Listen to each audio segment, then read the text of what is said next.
తగలబెట్టండి sir Niranjan గారు. Hi hello friends, welcome back to my channel. ఈ వీడియోని కొత్తగా విజిట్ చేసిన వాళ్ళ గురించి చెప్తున్నా. ఈ video the fake influencer part 1 కూడా చేశాను. సో ఆ వీడియో చూసిన తర్వాత ఈ వీడియో చూడండి. And mainly please subscribe to my channel. ఈ వీడియో చేయడానికి గల మెయిన్ మోటివ్ ఏంటంటే, ఈ అక్షయ్ గాడు ఆంధ్రాని ఎంత హేటెడ్ చూపిస్తున్నాడో కొన్ని ఫ్యాక్ట్స్ తో నేను ప్రూవ్ చేయబోతున్నాను. సో వీడియో ఎండ్ వరకు చూడండి. ఇక్కడ మ్యాటర్ ఏంటంటే, ఒక ఫ్యాషన్ ఇన్ఫ్లుయెన్సర్ ఇంటర్వ్యూ చేస్తున్నప్పుడు వాళ్ళకి వైజాగ్ గురించి టాపిక్ వస్తుంది అనమాట. ఇలా దానికి చిల్లర్ గాడు ఇలా రియాక్షన్ ఇచ్చాడు, చూడండి. ఎమోషన్ అటాచ్మెంట్ వైజాగ్ బీచ్ తో ఉంటుంది. Very true. ఇక్కడే ఉంది బ్రో. సెన్సాగర్ తప్ప. ఇప్పుడు హేటెడ్ అని కాదు కానీ హైదరాబాద్ కో బోలారైనో విషయం ఏంటంటే, వైజాగ్ లా ఆ రోడ్ పొంటే starting from RK beach to last beach డెవిస్ బీచ్, ఈ 5 or 7 బీచెస్ తప్ప ఇంకేం ఉన్నాయి మీ దగ్గర? హైదరాబాద్ లో ఐటీ ఉంది. Hyderabad famous for food. Hyderabad లో అన్ని ఫ్యాషన్ షోస్ వైజాగ్ లో కావు. నువ్వు బతికేది కూడా ఫ్యాషన్ ఇండస్ట్రీ మీదే కదా, ఇన్నే బతుకుతున్నావు కదా. నువ్వు చేసిన వీడియోస్, ఎర్రగడ్డ డ్రెస్సింగ్, నువ్వు షాపింగ్ మాల్లో పోయి అడిగేది, ఆ షాపింగ్ మాల్ చిన్న ఉన్నాయి కదా. అంతెందుకు పోయి సంక్రాంతికి హైదరాబాద్ 70% కాలైపోతుంది. ఎంత మంది ఎందుకు వచ్చి బతుకుతారు మళ్ళా? నువ్వు నీ ఊరిని పొగుడుకుంటా అంటే పొగుడుకో, మాకు ప్రాబ్లం లేదు, ఓకే. బట్ తిన్నే తల్లెల్లో ఉంచుతా అంటే ఇట్లా వస్తాయి రిప్లైలు. అండ్ నువ్వు ఏదైతే రిఫరెన్స్ ఇచ్చినావు వైజాగ్ బీచ్ అని, నా పర్సనల్ ఎక్స్పీరియన్స్ చెప్తా. వైజాగ్ కి 6-7 times పోయినా ఆ బీచెస్ వల్ల ఏక్ నంబర్ చిల్లరగానే వస్తారు. ఏక్ నంబర్ లేడీస్ తో పోవడం సేఫ్టీ కదా అక్కడ. నువ్వు హైదరాబాద్ హుసేన్ సాగర్ చుట్టూ తిరుగు, లేడీస్ తోటి నైట్ 1 అయినా 12 అయినా ఏం కాదు నీకు, అది మ్యాటర్. ఒక క్వశ్చన్ అడుగుతా మీకు. తెలంగాణలో హైదరాబాద్ ని తీసేస్తే ఇంకేమున్నాయి చెప్పుకోవడానికి అక్కడ? అండ్ హైదరాబాద్ లో తెరవడానికి చార్మినార్, గోల్కొండ తీసేస్తే ఇంకేమున్నాయి?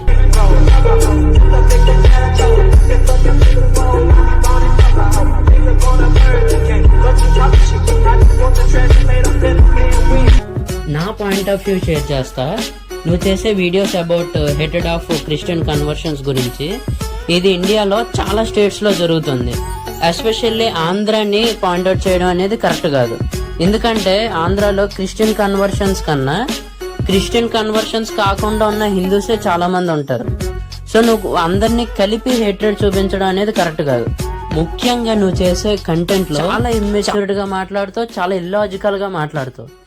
దానికి 70% ఆఫ్ ద వీడియో కంటెంట్ అనేది సిగ్మా మీన్స్ వేసి మేనేజ్ చేస్తావు. అది నెక్స్ట్ లెవెల్.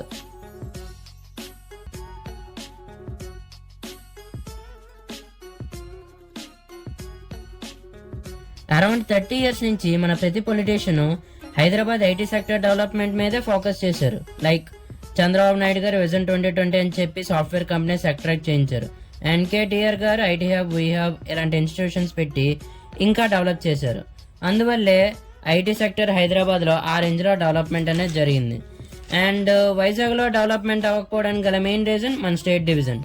ఇక్కడ డివిజన్ ఎలా జరిగిందంటే, పాపులేషన్ వైజ్ గా ఆంధ్రాకి ఇచ్చారు అండ్ డెవలప్మెంట్ అంతా తెలంగాణకి ఇచ్చేసారు. సో దానివల్ల ఏపీలో బడ్జెట్ నిల్ అయిపోవడం అండ్ డెవలప్మెంట్ చేసే టైమింగ్స్ లో కోవిడ్ రావడం, ఈ రెండు ఏపీకి బిగ్గెస్ట్ డిసడ్వాంటేజ్. అయినా సరే ఇండియాలో కోవిడ్ వ్యాక్సినేషన్ అనేది ఏపీనే టాప్ లో ఉంది. అండ్ మాకుండే ఫుడ్ ఎక్స్పోర్ట్ బిజినెస్ తో జీడిపి కూడా గ్రో చేసుకున్నాం 2015 నుంచి 2024 వరకు. అట్ ప్రెసెంట్ 2025 లో వైజాగ్ కి చాలా ఐటీ కంపెనీస్ అనేవి వచ్చాయి అండ్ అవి కూడా డెవలప్ అవుతాయి within 5 years of span లో. అండ్ ఎస్పెషల్లీ ఆంధ్రని కోహినూర్ ఆఫ్ ఇండియా అని అంటారు, ఎందుకంటే ఆ రేంజ్ లో ఫుడ్ ఎక్స్పోర్ట్స్ బిజినెస్ జరుగుతుంది కాబట్టి. ఇంకా క్వాలిటీ అండ్ టేస్ట్ విషయంలో కూడా బెస్ట్ ఉండేది. మీన్ వైల్ హైదరాబాద్ కూడా నంబర్ 1, కాకపోతే అన్హైజీనిక్ అండ్ అన్హెల్దీ ఫుడ్ లో.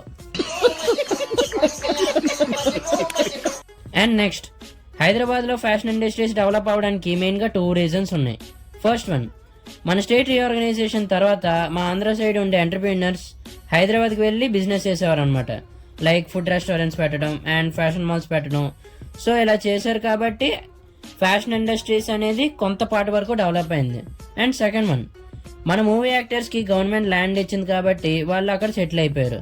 సో వాళ్ళకి ఫ్యాషన్ షోస్ అనేది చాలా ఇంపార్టెంట్ జరగడం. సో అందుకనే ఫ్యాషన్ సెక్టర్ అనేది డెవలప్ అయింది ఓవరాల్ గా హైదరాబాద్ లో అనేది. అండ్ హైదరాబాద్కి ఎంతమంది ఎందుకు వచ్చి బతుకుతున్నారు మళ్ళా అని అడిగావు కదా, నేను దానికి కంక్లూడ్ చేస్తున్నా. ఇండియాలో మనం ఏ సిటీకి అయినా సరే వెళ్ళి సెటిల్ అవ్వచ్చు, అది మన రైట్. అండ్ దానికి ట్యాక్సులు కూడా మేము కట్టుకుంటున్నాం. అసలు క్వశ్చన్ చేయడానికి నువ్వెవరు అసలు? అందరి ముందు పరుగు పోయిందిగా, ఇంకెలా తలెత్తుకుంటావు? అండ్ ఫైనల్లీ వైజాగ్ బీచ్ కి ఏక్ నెంబర్ చిల్లరగాళ్ళు వస్తారు అని ఏదో మెన్షన్ చేసావు కదా.